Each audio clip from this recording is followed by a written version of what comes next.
What's up everyone, Garrett here, and welcome back to Code the Web's PHP series. In the last few videos, we started out by explaining what exactly PHP is, what we use it for, and some basic syntax or some basic code that we can do just to get ourselves going. And then we looked into if statements, which basically allow the computer or the program to make decisions on its own, so we don't have to rely all the time on people. Now today, we're going to be looking at switch statements, which are kind of similar to if-else statements in the sense that they also allow the computer to make decisions based on something that's happening in the code or something that the user is doing. But they're different in that we can have many different things that happen in order to get a specific result or to have something specific happen.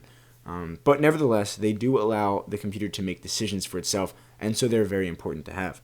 So let's start out by opening up our first switch statement. And what we're going to do is we're going to type out the word switch, and we're going to put the number 5 as the parameter.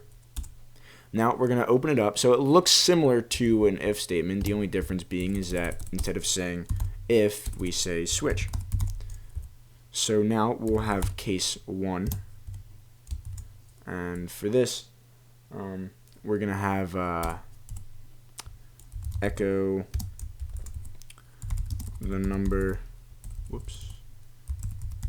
is 1, and then we'll say break.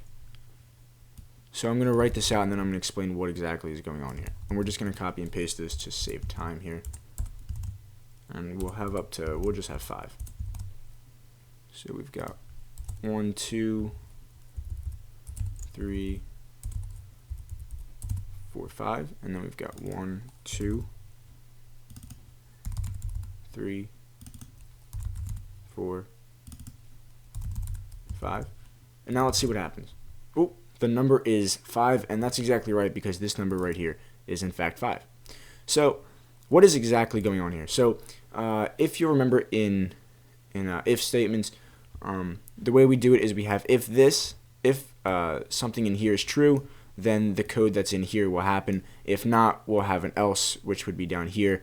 And that would happen if the if statement wasn't true, or basically if the if statement wasn't true. The difference is that in here, these things are executed. Now these are different cases, and they are a bunch of different things that could possibly happen, and we can have as many as we want.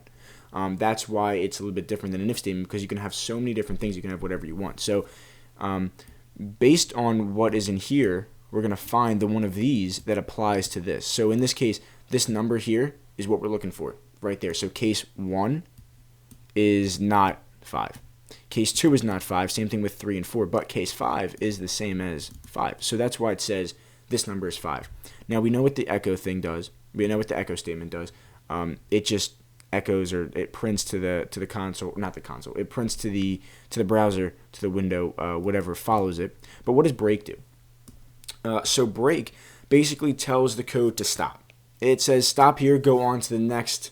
Not the next, if we break here, it doesn't go on to case 4. What it does is it goes on to, whatever comes down here. Why do we want that to happen? Okay, so that's a really good question. Now, the reason we want that to happen is because if, let's say, this was 1, okay, it would say the number is 1. But the reason that we would want it to break is because if we hit the first case, let's say we have 5 cases just like we do here. If we hit the first case and it satisfies our needs, there's no reason to go on to these cases. That's inefficient. It would take up too much time and too much resources for the computer. We don't want that. We want to be as efficient as possible. Now let's talk about a slightly different switch statement. And let's make a variable for that. Now this is where it gets a little fun because remember, like we talked about, variables can have any value. That includes user-generated input, or user-generated content, I should say. So we're going to make a variable called name, and the value of it is going to be code the web.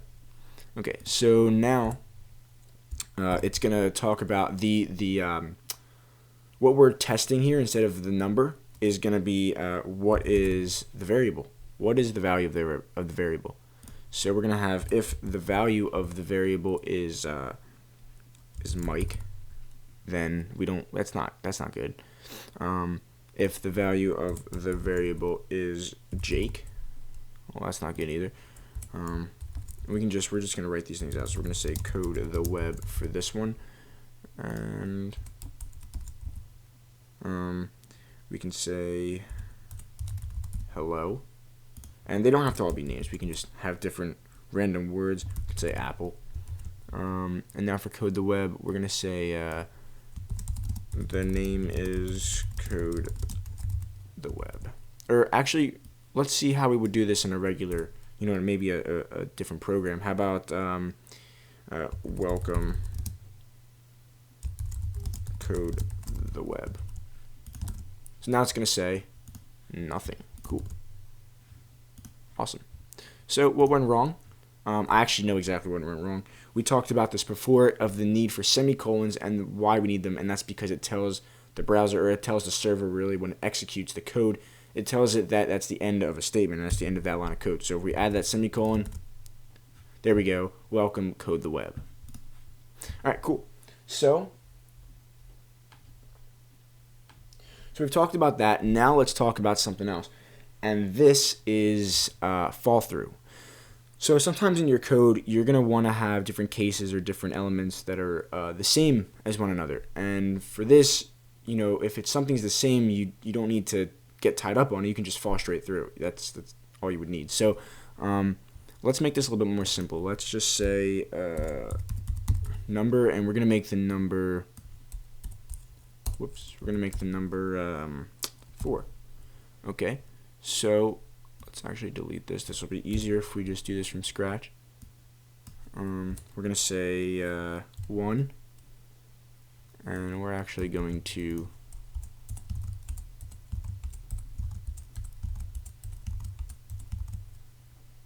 okay, so now let's change this to 1, 2, 3, 4, 5, 6, 7. Alright, cool. And now let's actually make this, the number, we're going to change that to 7 instead of 4. So now what we're going to do is we're going to keep this, we're going to make this number as 1, and we're going to delete what's in here. We're also going to delete what's in number 3 and 4. And you know what? We can do 5 as well. But 6 we're going to keep, and we're going to say the number is 6, and then we're going to say the number is 7. Okay, so what's going to happen is we're also going to change this to the right variable. It's going to say the number is 7. And why did it say the number is 7? It's because it realized, well, there's nothing there. They all have the same result, the same things going on here. There's nothing really there, so obviously we don't need it. We're just going to fall straight through, and we're just going to go here to the last thing, which is 7. Okay, so we've talked about how to set up the switch statement. What about a different way to kind of execute it? So this is actually really simple.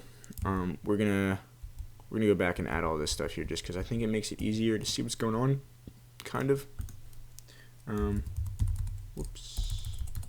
We're gonna go back, do that number. Okay, so awesome. We can just really quick go through these just to make it look a lot better, so it'll be easier to read for you guys. 6, and this is 7. Alright, cool.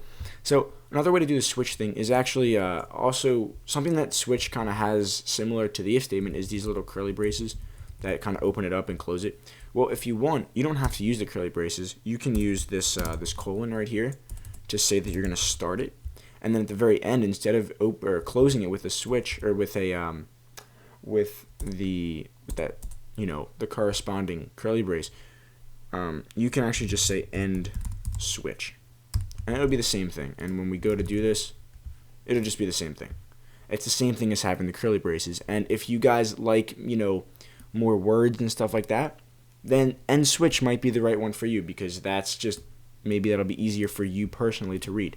If you don't like that and you want to use the curly braces like myself, then by all means go ahead and do it that way.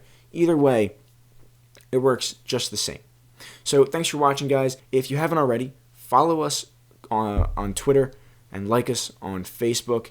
The links to both of those will be in the description, and the reason I say that is because I have a lot of awesome stuff that I'm going to be posting on Twitter and Facebook that I won't be posting on YouTube in video form. So definitely follow Code the Web on those two social media platforms. Links will be in the description.